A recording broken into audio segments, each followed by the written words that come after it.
Welcome to Muscles and Magic the Gathering. My name is Bobby Maximus. I am the Muscles. These cards, Magic the Gathering, a passion of mine for 31 years. I started in 1994. I started with the Unlimited set. You are here because you also have a passion for Magic the Gathering. You are here because you have a passion for Commander, the greatest format in Magic the Gathering history. But most importantly, you are here because you want to know how to improve your Edgar Markov deck, or maybe you just want to build an Edgar Markov deck, all right? I made the assumption you want to improve yours, but maybe you are a first-time builder. We have all kinds of people flooding into the Magic the Gathering universe that want to learn, and so here we are. And we're going to start today. We are going to start with one of the best and most popular commanders of all time. Now, on my side computer here, I pulled up EDH Rec, and it looks like it is literally the top two commander for the past 2 years. There's 40,581 Ur-Dragon decks. Edgar Markov is an extremely close second with 39,373. So certainly one of the most popular commanders of all time. And in my opinion, one of the most powerful. And honestly, one of my favorite because I love vampire mythology and vampire lore. But let's take a look at Edgar Markov. It's got a big casting cost. It costs 6, 3 colorless, a red, a white, and a black. Now, I'm not a big fan of that massive casting cost, but no fear, because Edgar Markov has something called Eminence, one of the most powerful features in Commander history. Whenever you cast another vampire spell, if Edgar Markov is in the command zone or on the battlefield, create a 1/1 black vampire creature token. So that means you can take advantage of Edgar's power without ever having to cast him. Got first strike and haste when it does come out. And whenever Edgar Markov attacks, you put a 1/1 counter on each vampire you control. And honestly, I'm going to stop at Eminence. Like, I don't even need to cast Edgar to make this one of the most powerful vampire decks of all time. So if you're going to build a vampire deck, Edgar Markov is by far, hands down, your number one choice for a commander.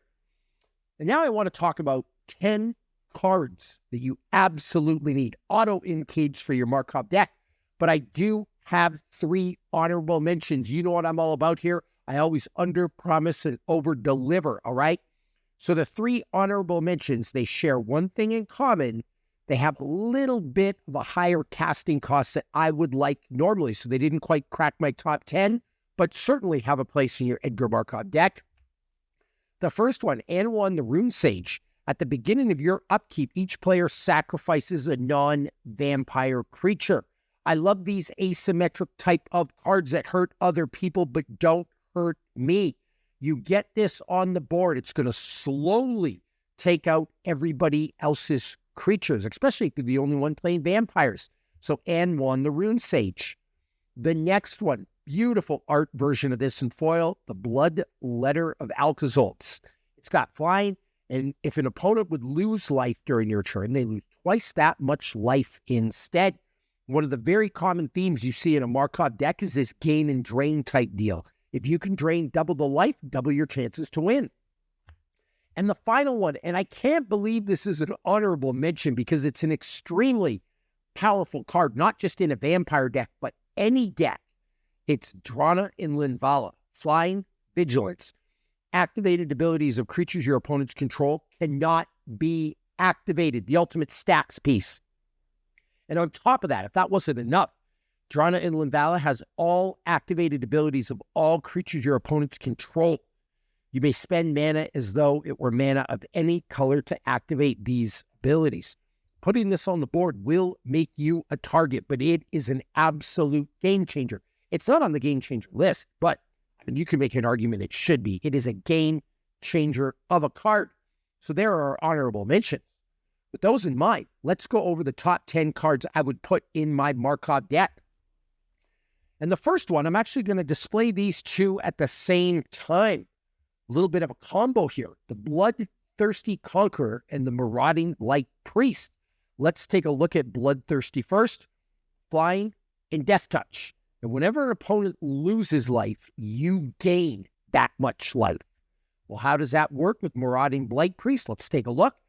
Whenever you gain life, each opponent loses a life. So if you could figure out some way to gain life just once in a gain and drain type deck, whenever an opponent loses life, you gain that much life. Whenever you gain life, opponent loses a life. It's going to create an infinite cycle. And they're both vampires, so they both fit. So Bloodthirsty Conqueror, Marauding Blight Priest.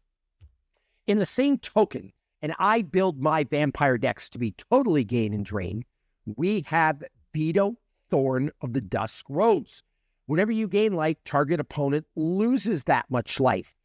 You can also pay 5, and creatures you control gain lifelink till the end of turn. Pair that with Exquisite Blood.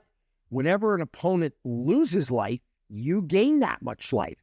Again, infinite combo to drain the entire table.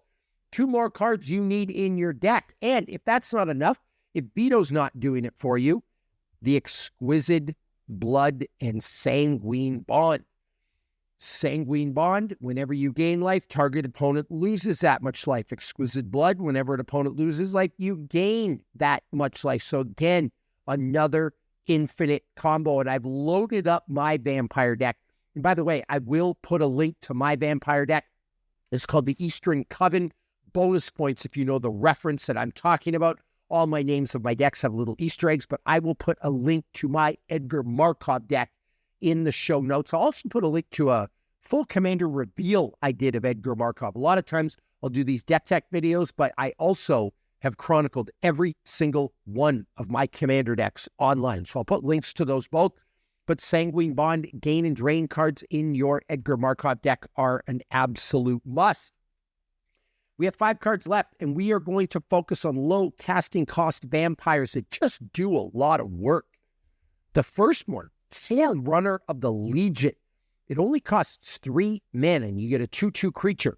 But when it enters a battlefield, you may search your library for a vampire card, reveal it, then shuffle your library and put that card on top of it.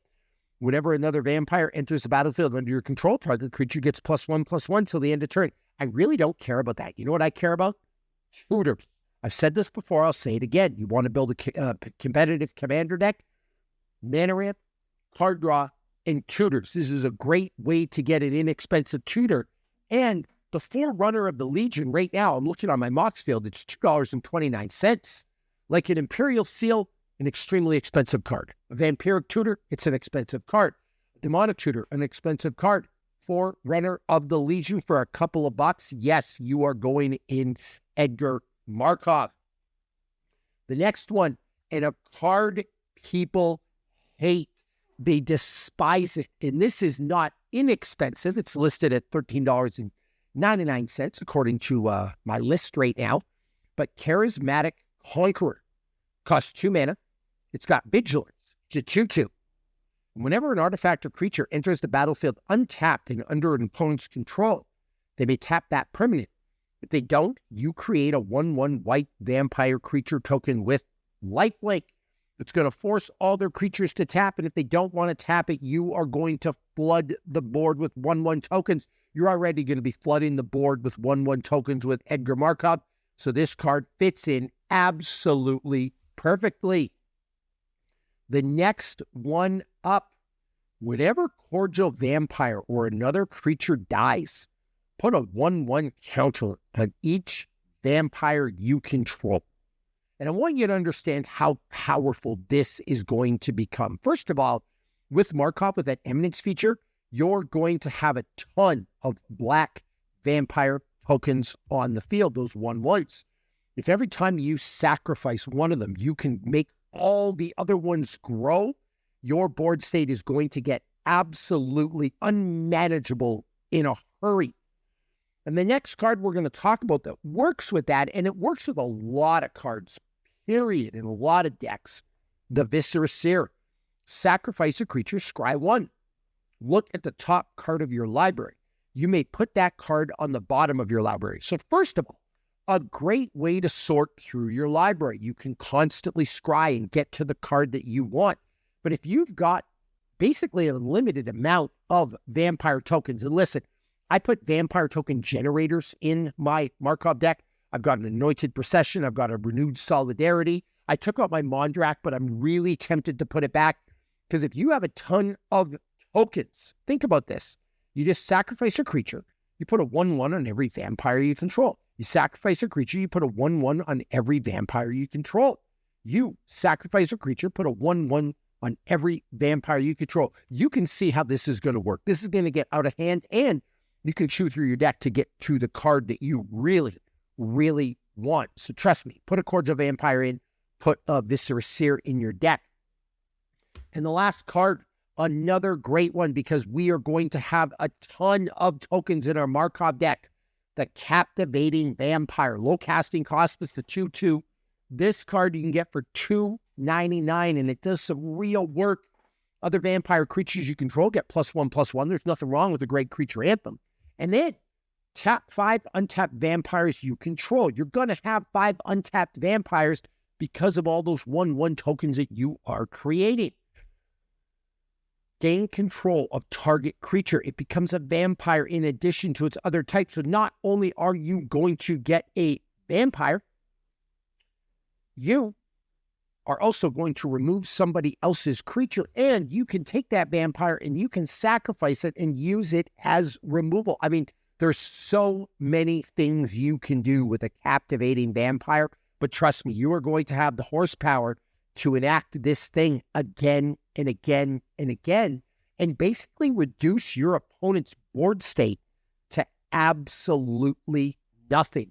And if you had a Captivating Vampire, a bunch of tokens on the board, and an animal on the rune stage, like everybody you're playing against, they've got nothing, you've got everything, and you are going to win. So Captivating Vampire, you definitely make the list for my top 10. So a quick review. We have our 3 honorable mentions. We have Animal on the Rune Sage, Dran Linvala, the Bloodletter of Alkazoltz. We have our combo pieces, Sanguine Bond, Exquisite Blood, Beto Thorn of the Dusk Rose, Marauding Blight Priest, and the Bloodthirsty Conqueror. And then we have Forerunner of the Legion. We have the Cordial Vampire, the Charismatic Conqueror. We have the Viscera Seer, and we have the Captivating Vampire. All of these, and I just showed you 13 cards, will help you make an absolutely insane Edgar Markov deck. Here's the deal. You like this type of content, smash that like button, subscribe, and do me a big favor. Go in the comments and let me know what other cards are auto-includes for you in an Edgar Markov deck. My goal is to make this the most positive and the most educational Magic the Gathering channel out there, and we all learn from one another. You guys have given me some insane recommendations, and a lot of times you'll make recommendations and I will go change my deck on the spot. Not a day goes by in my life where I'm not tinkering or adjusting one of these decks somehow. So please put your recommendations in the comments. Thank you again for coming to Muscles Magic the Gathering.